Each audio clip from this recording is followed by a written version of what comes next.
नमस्कार दोस्तों, स्वागत है एक बार फिर आपके अपने YouTube चैनल जीवा स्टडी पर। मैं वरिष्ठ अध्यापक मुकेश कुमार जंगड़ आपका स्वागत करता हूं। तो हम जो है कलाम के सेकंड ग्रेड के प्रथम प्रश्न पत्र के जो है माइनर टेस्ट देख रहे थे।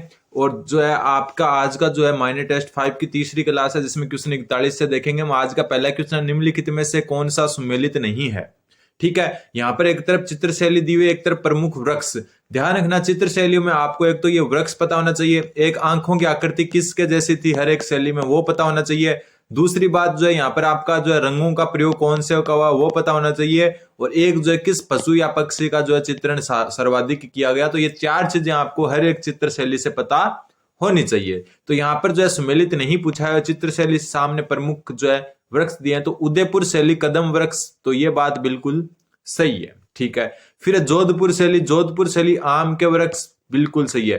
आम आम जो ध्यान रखना, जोधपुर के लोग आम होते हैं और बहुत जो है क्या होते हैं, मतलब इंटेलिजेंट होते हैं, ऐसा मान के चलोगे। तो यहाँ पर जो है आंखें किसके जैसी थी, बादाम के जैसी, बादाम के जैसी आंखें। ठीक है, और आंखों के बारे में वैसे हम जिक्र नहीं करेंगे, क्योंकि आंखों के बारे में पिछले वीडियो में जिक्र कर चुके हैं। तो पिछला वीडियो नहीं देखा है तो आप जाकर देखें। ठीक है, जोधपुर जो शैली है उसमें किसका हुआ, आम के वृक्ष का जो है सर्वाधिक प्रयोग हुआ। ठीक है, फिर जयपुर शैली, जयपुर शैली में खजूर के वृक्ष का तो बिल्कुल नहीं।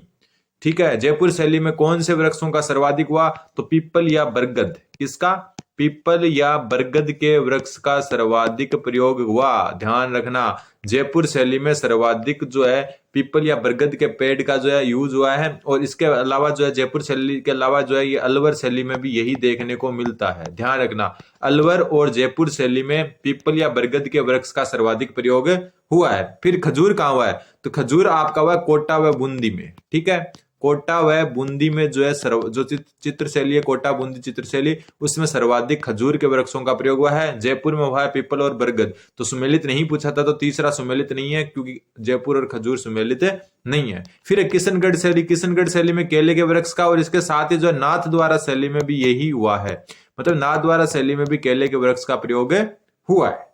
ठीक है, तो समझ में आ गया। उदयपुर में कदम वृक्ष का, ठीक है, जोधपुर में आम के वृक्ष का, जयपुर में खजूर नहीं हुआ, और यही है सुमेलित हो गया, क्योंकि जयपुर और अलवर में पीपल और बरगद का सर्वाधिक प्रयोग हुआ है। खजूर का कोटा व बूंदी शैली में हुआ है, और केला का किशनगढ़ और ना द्वारा शैली में। तो कुल मिला के जो उत्तर होगा ऑप्शन नंबर 3, क्योंकि असुमेलित आपको बताना था। अगला क्वेश्चन, क्वेश्चन नंबर 42वां क्वेश्चन बोल रहा है कि निम्नलिखित में से किस विद्वान का संबंध मेवाड़ चित्र शैली से नहीं था। ठीक है, मेवाड़ चित्र शैली से निम्नलिखित में से किस जो है विद्वान का संबंध नहीं था। तो डॉक्टर मोतीचंद का था, श्रीधर अंधारे का था, डॉक्टर जो है आपके आर के वशिष्ठ है इनका भी था, फयाज अली का नहीं था। तो ऑप्शन 4 इसका सही उत्तर हो जाएगा। ध्यान रखना, श्रीधर अंधारे इनका एक और शैली से जो है मिलता है, वो होता है देवगढ़ शैली से।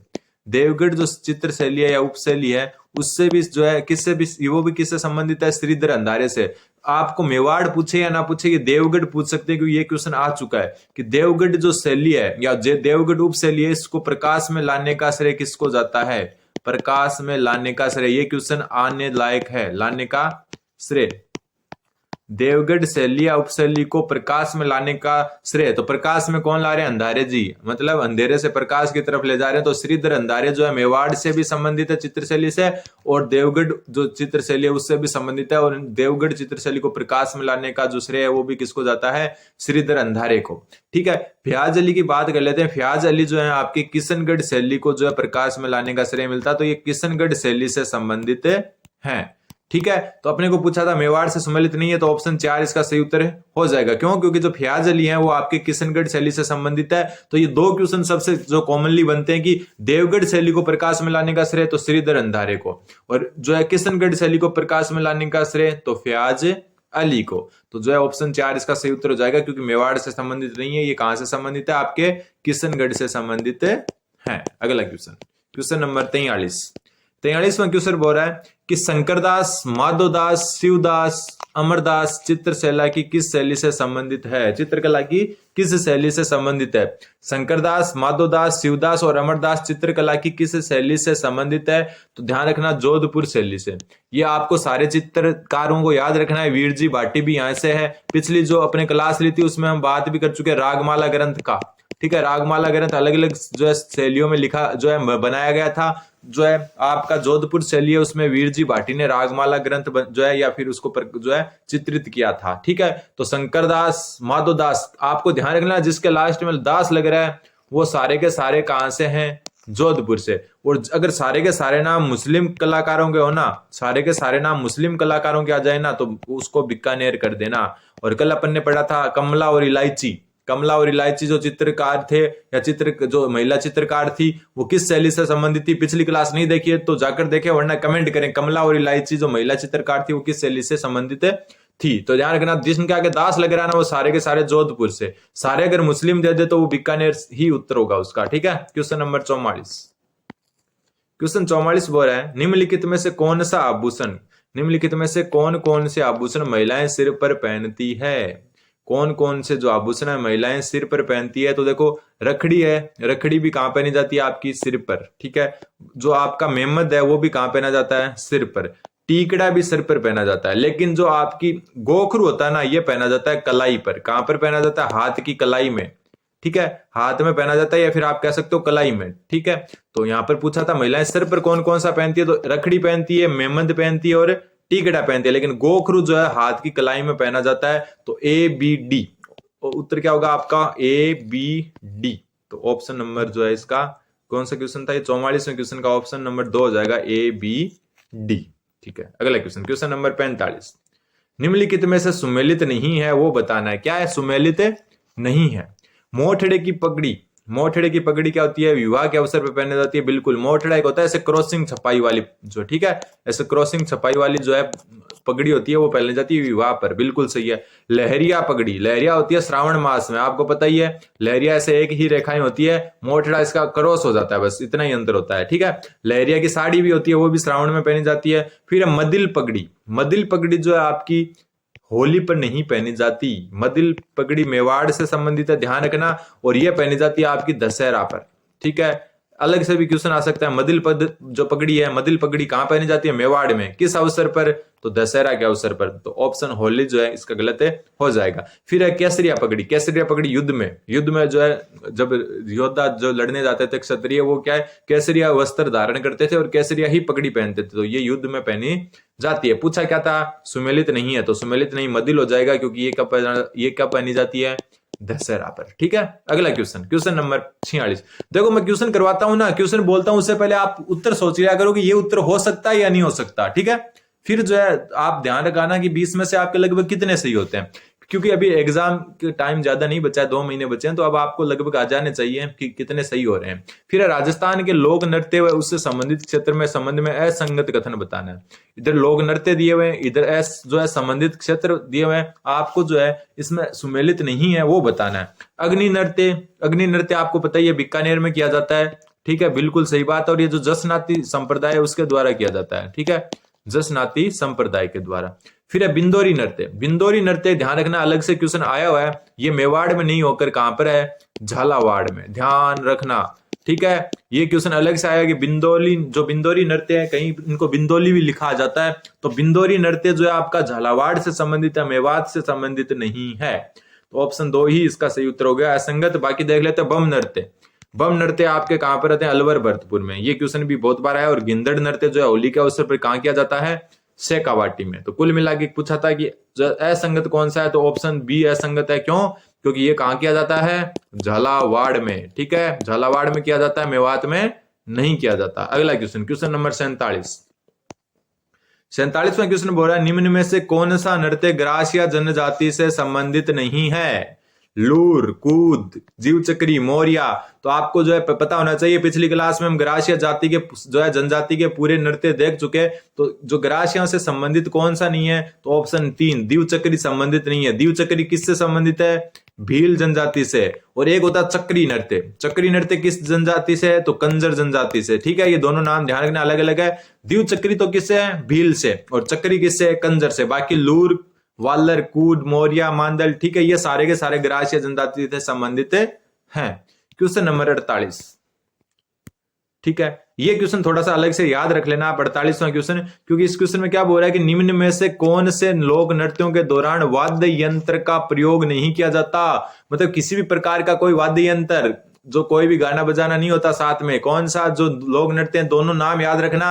कई बार ऐसा आ जाता है निम्नलिखित में से कौन से लोक नृत्य में वाद्य यंत्र का प्रयोग नहीं होता, और ABCD में से एक ऑप्शन होता है, तो इसमें दो ऑप्शन सही है और दोनों को आपको याद रखना है, 1 और 3।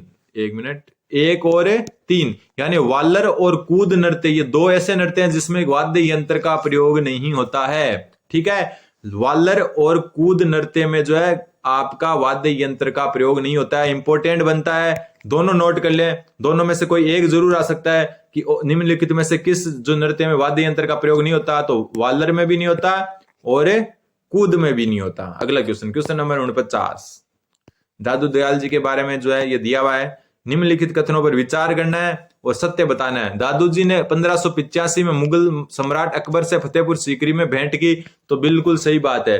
कई बार क्वेश्चन आ जाता है कि जो है मुगल बादशाह जो है अकबर से भेंट करने वाले संत, तो ध्यान रखना संत दादू दयाल। ठीक है, फिर दादू जी के उपदेशों का संकलन दादू जी की वाणी और दादू जी रा दोहा में संकलित है, तो बिल्कुल सही बात है। ठीक है, दादू जी के उपदेशों का संकलन कहां कहां है, दादू जी की वाणी और दादू जी रा दुआ। फिर लालनाथ जी और चौकनाथ जी दादू जी के शिष्य थे, तो बिल्कुल गलत है। दादू जी के शिष्य कौन कौन थे, एक तो सुंदरदास जिन्होंने जो है फतेहपुर से संबंधित थे, ये सीकर से, और इन्होंने नागा पंथ चलाया था।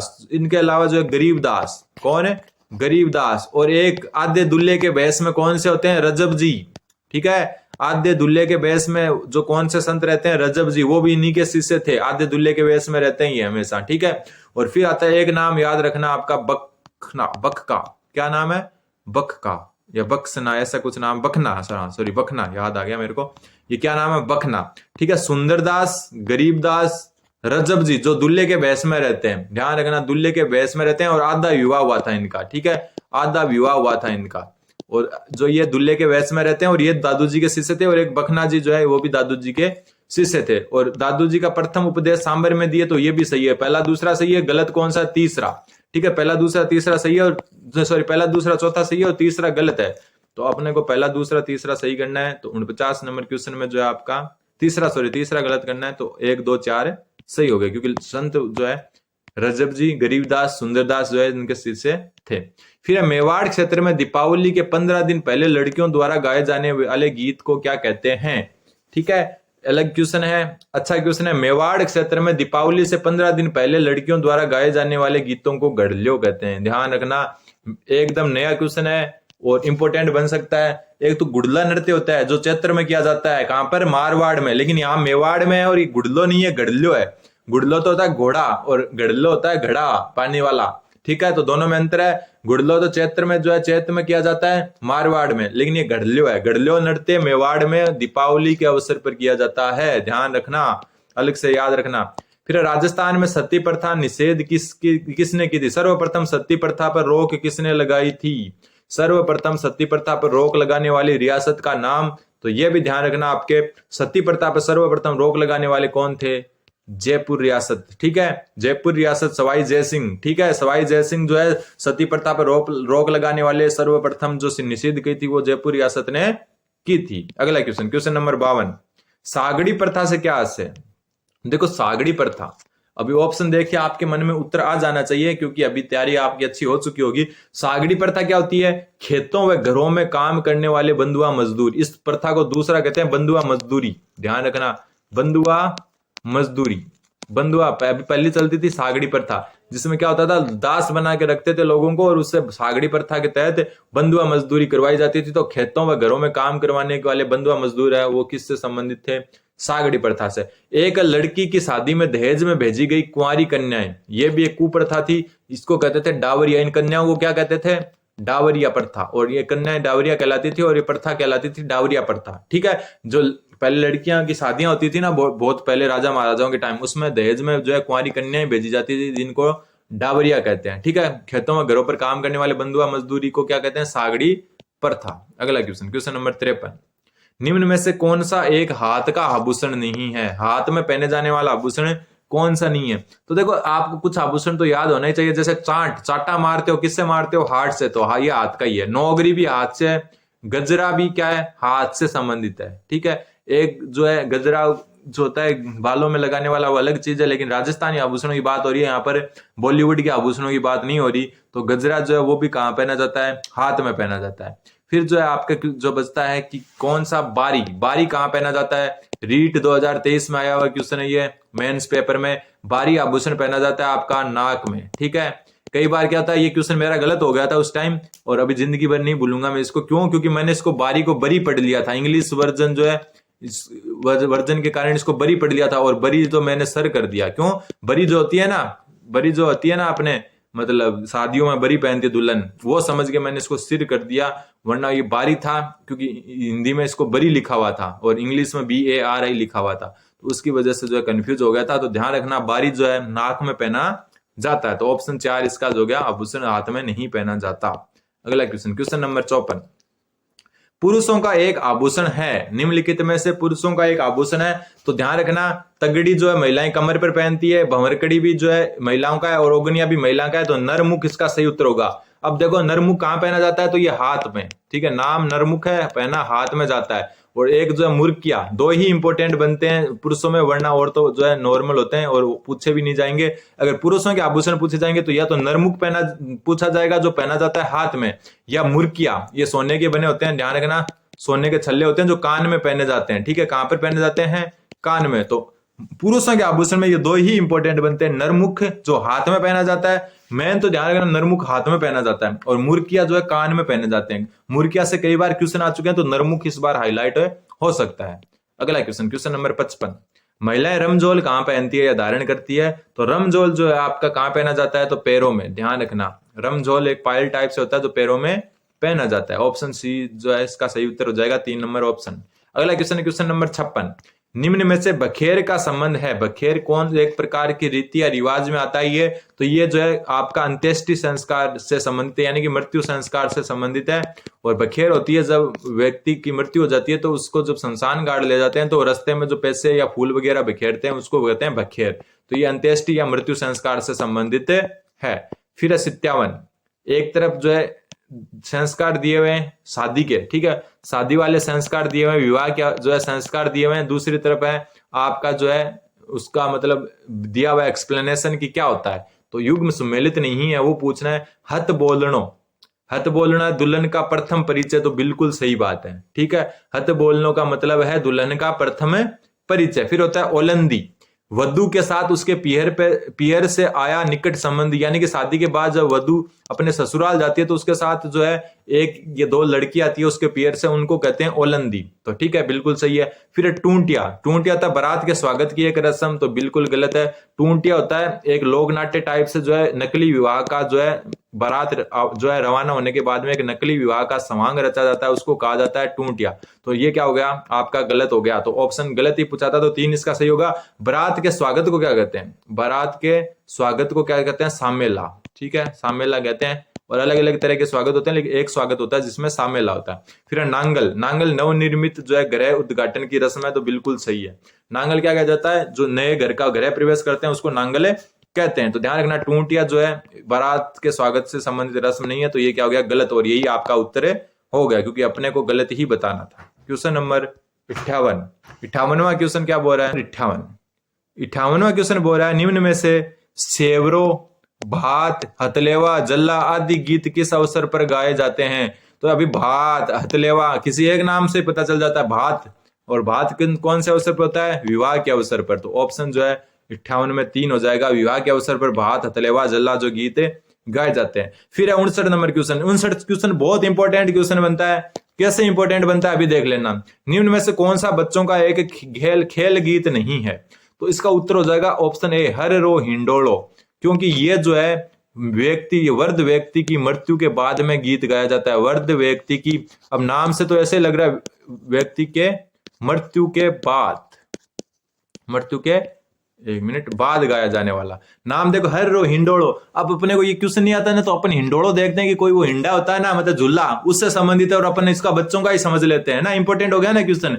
हिंडोलो नाम देखते हैं, हम सोचते हैं कोई हिंडा वाला होगा, तो ये तो पक्का ही जो है बच्चों को होगा। ध्यान रखना, हर रो हिंडोलो जो है वर्ध व्यक्ति की मृत्यु के बाद में गाए जाने वाले गीत हैं। बाकी म्हारे महिला पाछे कुण है, ये भी जो है बच्चों का खेल है। मछली मछली कितनो पानी, ये भी जो है बच्चों का है। टेम्पो गाड़ी फूल गुलाब रो, ये भी तीनों भी बच्चों के ही गेम है, जो सॉरी गीत है। ठीक है, पहला नहीं है, पहला वर्ध व्यक्ति के जो है मृत्यु पर गाया जाता है। आज का लास्ट क्वेश्चन, राजस्थानी लोक संस्कृति में दामनी क्या है? दामनी क्या है? आप आभूषण करके आ जाओगे तो ध्यान रखना, आभूषण नहीं होता ये। यही सबसे बड़ा कंफ्यूजन होता है, क्योंकि मैंने एक्सपीरियंस किया इन चीजों को। तो दामनी आभूषण में चला जाता है, लेकिन ध्यान रखना दामनी मारवाड़ स्त्रियों की एक ओढ़नी का प्रकार है ना। नए स्टूडेंट होते हैं जो कंपटीशन अभी बहुत कम दिया उन्होंने, तो उनको क्या लगता है दामनी आभूषण ही होता है, जबकि ऐसा नहीं है। आभूषण नहीं होता ये, वो अलग चीज होती है। पायल को दामन वगैरह कहते हैं, लेकिन ये मारवाड़ी स्त्रियों की ओढ़नी होती है, उसको कहते हैं दामनी। तो उम्मीद है कि आज की क्लास में आपको समझ में आया होगा। अगली क्लास के लिए आप चैनल जीवा स्टडी को सब्सक्राइब कर सकते हैं। परीक्षा में मात्र 2 महीने बचे हैं, तो संस्कृत विभाग वालों थोड़ा जाग जाओ। और जो वरिष्ठ अध्यापक जो सामान्य शिक्षा है वो भी जल्द ही आने वाली है, तो जल्दी से आप जो है चैनल को सब्सक्राइब कर लें।